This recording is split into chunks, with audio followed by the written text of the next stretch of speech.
もし世界で最も偉大なキリスト教都市がムスリムにもモンゴル人にも蛮族にも破壊されなかったとしたら、それが実は他のキリスト教徒によって滅ぼされてしまったとしたら、それはあまりにも深い裏切りで帝国の心臓を粉々にしてしまいました。それはあまりにも歪んだ十字軍で聖地にすらたどり着けなかったのです。そしてそれはあまりにも信じがたい物語で学校では教えられませんでした。これが忘れ去られたコンスタンティノープルの悲劇、1204年の物語です。1000年にわたって死をものともせずに抵抗した都市の崩壊です。1202年、教皇インノケンティウス3世は新たな聖戦、第4次十字軍を呼びかけました。ミッションは明快でした。エルサレムをムスリムから奪還せよ。エルサレムは1187年、ムスリムの英雄サラディンによって陥落しました。彼は戦略の天才でイスラム勢力を団結させ、ハッティンの戦いでキリスト教軍を打ち砕いたのです。そしてエルサレムを支配下に置きました。ヨーロッパ人にとってそれは屈辱以外の何者でもありませんでした。だから教皇インノケンティウス3世はキリスト教世界を奮い立たせました。騎士、傭兵、土地を持たない息子たち、巡礼者、数千人が応じたのです。彼らは贖罪を求め、復讐を誓い、栄光を夢見ていたんですよね。でも、それが本当に信仰だけのためだったのでしょうか？いえ、違いました。救われたい者もいれば、名誉を取り戻したい者もいました。そして多くは戦利品、土地、そして伝説を求めて旅立ったのです。ですが、彼らには大きな問題がありました。船がなかったのです。艦隊もなかった。地中海を渡る手段がありませんでした。そこで彼らは唯一の頼みの綱ベネツィアに助けを求めました。海の商人帝国は3万人以上を運ぶ船を作ることに同意しましたが、代償は驚きの8万5000銀マルクでした。まるで悪魔との契約のようでしたね。しかも十字軍はもう借金まみれだったのです。第4次十字軍は聖地奪還のはずでした。しかし、彼らが中東に到達する前に道は暗転します。十字軍は巨大な財産をベネツィアに借りていました。しかし、返す術がありませんでした。そこで、ベネツィアのドージェが残酷な提案をしました。ザラを征服すれば、借金はチャラにしてやろうと。でもザラはムスリム都市ではありませんでした。カトリックの町だったのです。ザラはかつてベネツィアの支配下にあったもののハンガリー川に着きました。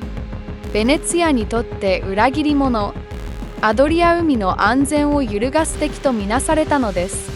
そして取引が成立しました。飢えと絶望に追い込まれた十字軍は同じ信仰を持つ者に剣を向けたのです。彼らはザラを襲い、略奪し、焼き尽くしました。教皇インノケンティウス3世は激怒し、十字軍全体を破門しました。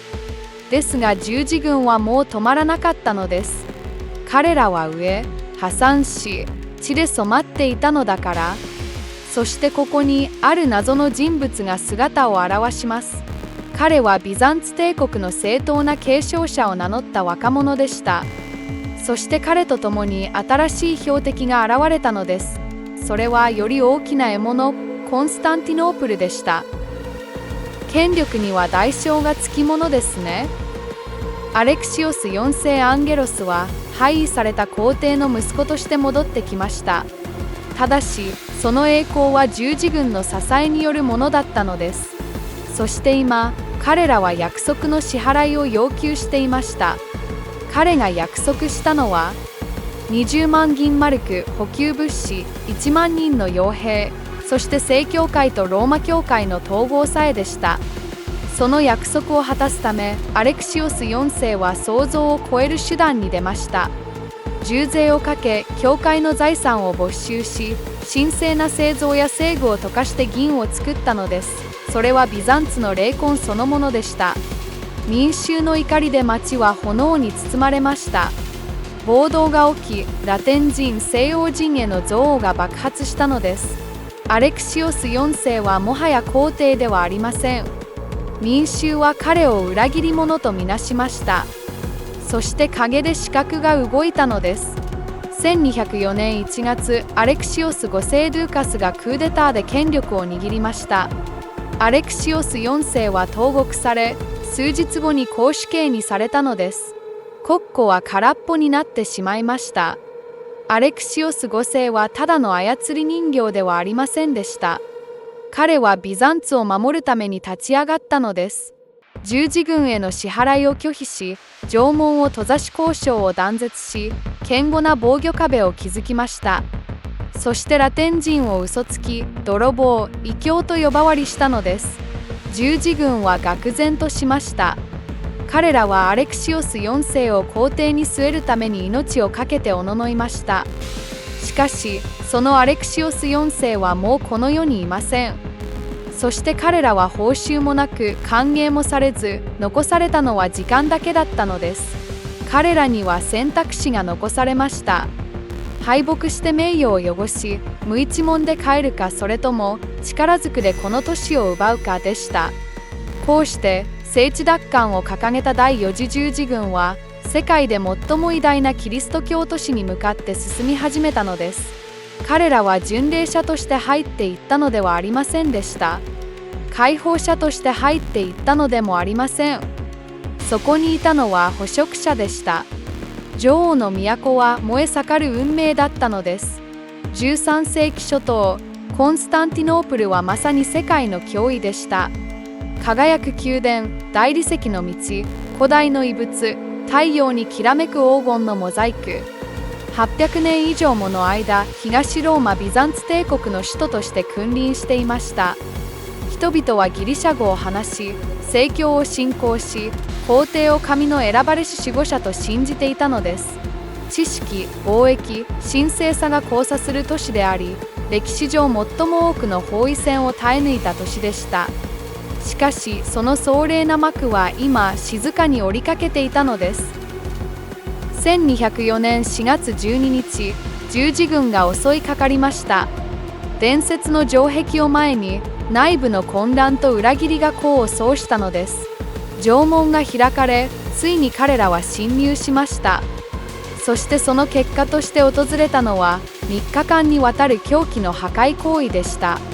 東方正教の聖地アヤソフィアは汚されました。誰かが祭壇で軽蔑の踊りを披露したという噂まであるほどです。十字軍は金の装飾を剥ぎ取り、聖遺物を打ち砕き、殺戮を繰り返しました。女性、子供、司祭誰一人として安全ではなかったのです。目撃者である歴史家ニケタス・コニアテスはこう書きました。何一つ容赦されなかった。年齢も性別も神聖さすらもと。略奪は常軌を逸していました。十字軍は金銀、絹、写本、聖遺物何世紀にもわたる宝を奪いました。多くはベネツィアへ運ばれたのです。中でも有名なのは競馬場から奪われた聖マルコの馬ですね。彼らがしたのはただの盗みではありません。文明を消し去ったのです。図書館は焼かれ、教会はむしり取られ、聖人の骨さえも戦利品として奪われました。皮肉なことに、彼らはエルサレム解放よりもコンスタンティノープルの略奪の方が大きく儲かっていたのです。十字軍はラテン帝国を築きましたが、それは砂上の楼閣でした。ビザンツ帝国は骨抜きにされました。難民国家がニカイア・トレビゾンド・エピルスに生まれたのです。1261年、ようやくビザンツ人は都市を奪還しましたが、すでにその栄光は色あせていました。そして1453年、オスマン帝国がやってきた時、そこにあったのはムスリムの信仰ではなく、250年前のキリスト教徒による裏切りの跡だったのです。1204年の略奪が残した傷は金以上に深かったのです。キリスト教は引き裂かれました。正教会はラテン教会を永遠に許すことはなかったのです。今でもその記憶は苦いものです。教皇ヨハネ・パウロ2世は2001年に公式謝罪しましたが、その傷跡は消えません。第4次十字軍は単にそれただけではありませんでした。それは道徳的にも精神的にも政治的にも崩壊したのです。結果的にそれはイスラムではなくキリスト教世界そのものへの十字軍になったのですね。